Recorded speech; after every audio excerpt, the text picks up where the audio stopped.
Hello everybody.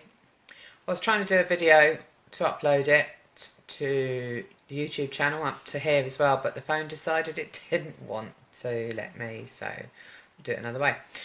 So first of all, I thought I'd better check in with you guys because a lot of people have been struggling a little bit with the energy. It has been a bit strong, so we've had some Schumann resonance spikes. So particularly on the 21st, 22nd, 23rd was a big day. So on the 23rd we had a consistent spike that went from 10 in the morning all the way to about 11 at night in the UK, this is obviously, or in Europe. Then it eased off a bit and then it kicked back in again by just after midnight and continued to about 8 AM. 1 second, let me show you.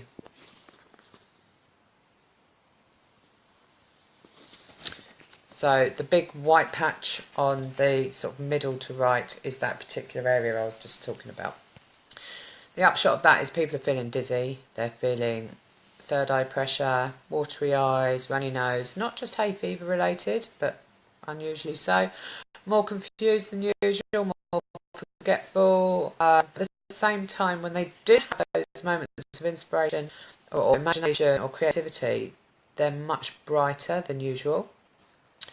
But it's very easy to get distracted, so don't be surprised if you put your cup of tea in the fridge or forget you're making one altogether.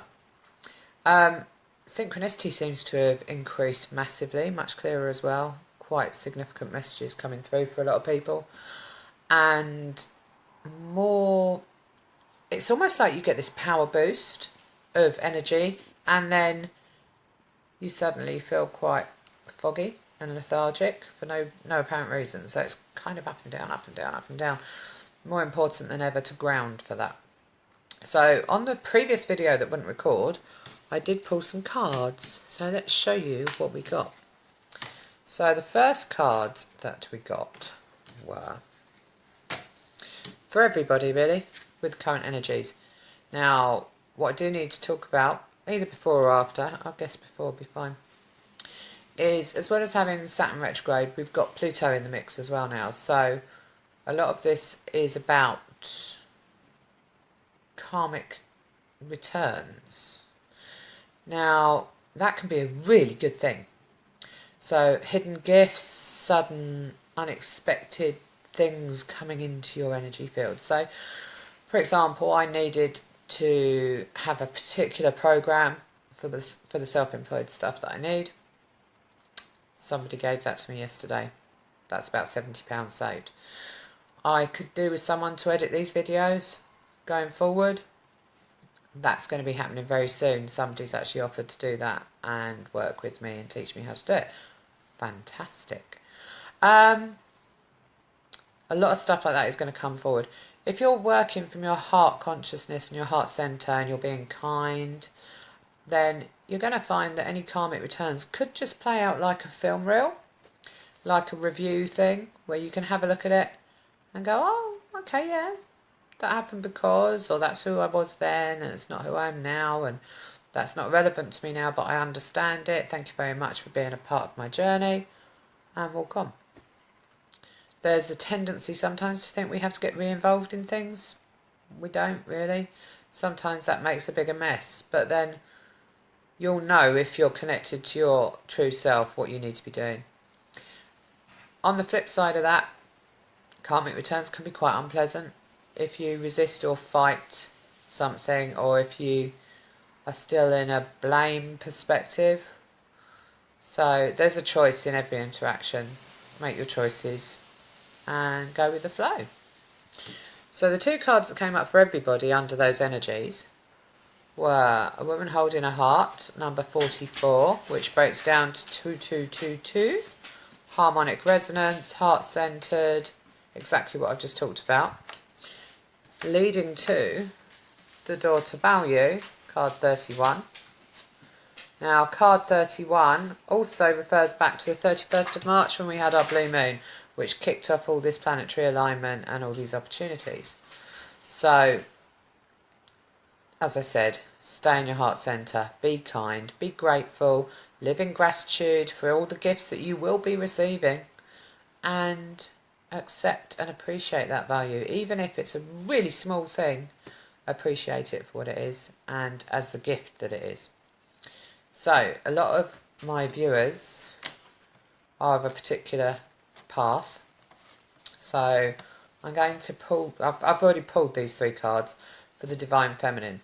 Now, part of accepting these gifts going forward and part of this Saturn retrograde and karmic return and Pluto in the mix is about us stepping into our authentic truth.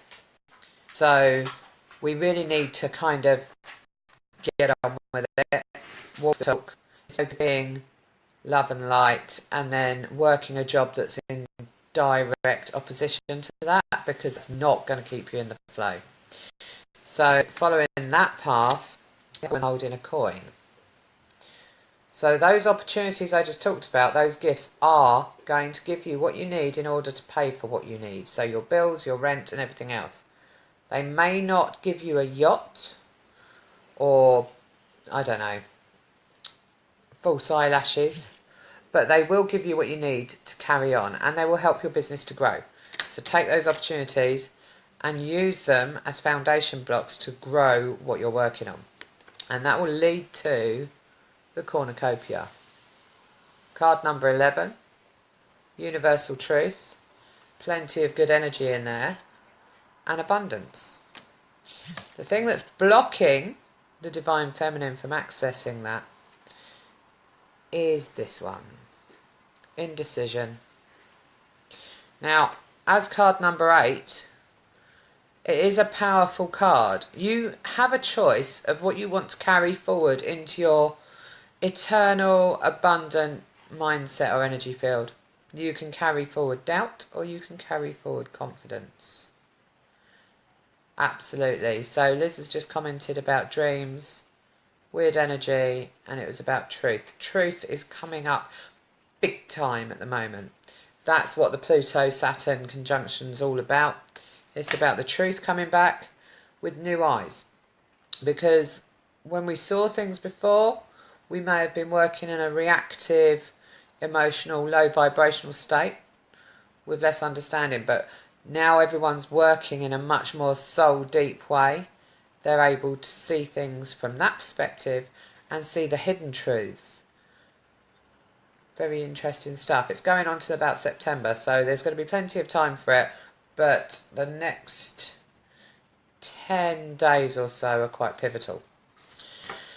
So let's look at what's going on for the Divine Masculine aspect. Now, I just want to clarify for those that aren't particularly au fait with these terms. Divine Feminine is not always a woman. Divine Masculine is not always a man. The ideal state to be in is completely balanced in both, but that rarely happens over a maintained period of time because we tend to use certain characteristics or archetypes for particular areas of our lives. So there might be times we need to be more go-getting, more driven, more structured, which would be embodying the Divine Masculine. Or we might have a time when we need to be more intuitive, imaginative, and nurturing, which can be more feminine in nature. But it's all about the balance at the end of the day. So, Divine Masculine, what we got? Okay, first one out, walking away, card number 27, I'll show you in a minute, hold on. Second one out, the Magician and the Mirror, love that, third one, appreciation. Right, so, masculine energy is looking at walking away from a situation which no longer serves them. Now, the masculine energy often holds a lot of the ego archetype because of the way it is. It's the structure thing and the worrying about money and things like that. So walking away from that into the softer, more heart-centered energy makes perfect sense. For those that know there's stuff that isn't working for them, they need to leave it and they need to move forward on a soul path. With that came this guy, the Magician and the Mirror. This is kind of the perfect balance to that indecision card, because also making a number 8 with the number 53, The magician has his infinity symbol above his head. He is able to create, transmute and alchemize anything into something else, particularly fear into love. So take what you're terrified of, face it, and make it work by pouring loving energy into it. And the key to doing that is appreciation. Really seeing the truth of what's there. Back to Liz's thing about truth. It's all about truth. Not masks, not veils, not delusions. No smoke and mirrors. See it for what it is. Appreciate what it is. And if it's not for you, and it's not resonating, and it's keeping you off your truth, walk away. Have a great day, guys.